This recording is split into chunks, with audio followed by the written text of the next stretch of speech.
Welcome back to another episode of the CBL X's and O's podcast for season 2023. It's time to sit down and preview the semi-finals this weekend in the Northeast Conference. And I've got Tom O'Connor out of the Seymour Blasters joining me again today. It's getting exciting, Tom. Semi-finals are within arm's reach now. It's going to be a fun weekend. Yeah, it's great to be back on the chat this week with you, Matt. And what a breakdown it was going reviews earlier this week and now previews. You talk about it. It's we sort of hit that hump day in the week, and we're now ready to. Yeah, everyone's getting probably a little bit edgy, ready to play. I certainly know I am. I just that Saturday night will come and just want to be on the floor. So it's it's a fun weekend ahead, that's for sure. Let's start with the men, and Benalla Breakers, top of the ladder, take on your team, the Seymour Blasters. Now, there's a bit of rivalry here. This is a grand final rematch from last year, so only one team are getting through to the grand final this year.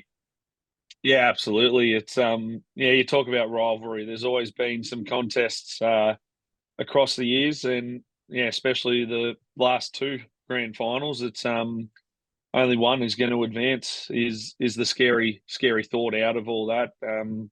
But there's experience on both sides, and obviously I chat to Wally Armstrong, their coach, a little bit as well. There's experience on both sides. There's some inexperience, but it's going to come down to probably who's ready to play on the night. You can do all the prep work, you can know what everyone's doing, but you got to come in ready to play. And if you don't execute what your prep has been, it could be in for a long night. So expect this one to be red hot right from the start. That's for sure. And in our other game, the second placed Wallen Panthers take on the third place Myrtleford Saints. And similar to the first one, this game is going to be a cracker. We obviously had six teams, chomping at the bit to make the top four, and we finally got our top four. So this top four is going to be so close that anyone could potentially make a grand final here. Yeah, absolutely. And there's one game that splits these two between Wallen and Myrtleford, and it is that overtime win from Wallen on the road in Myrtleford. Not pretty much just over a week ago or 2 weeks ago, Matt. So Wallen are going to come in. They're going to have their bit of confidence there on the home floor.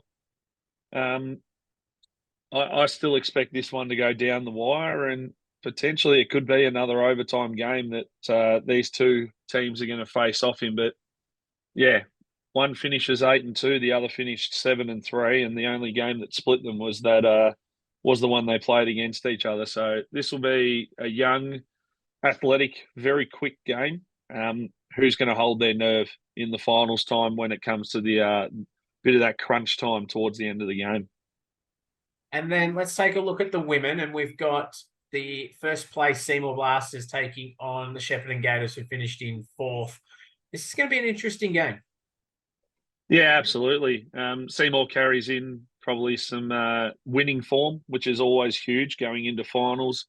But Shepparton's off the back of a great win against Wallen to cement themselves into finals, and expect probably the leaders for Seymour of Nicola Stewart and Casey Lennox to probably start the scoring end. But it's going to be who's going to play defense from the start of the game, who wants to set the tone defensively, and probably for Seymour, their wins last weekend against Wodonga and Albury really sends a message that they're here and they're ready to go win the championship and win this game for sure.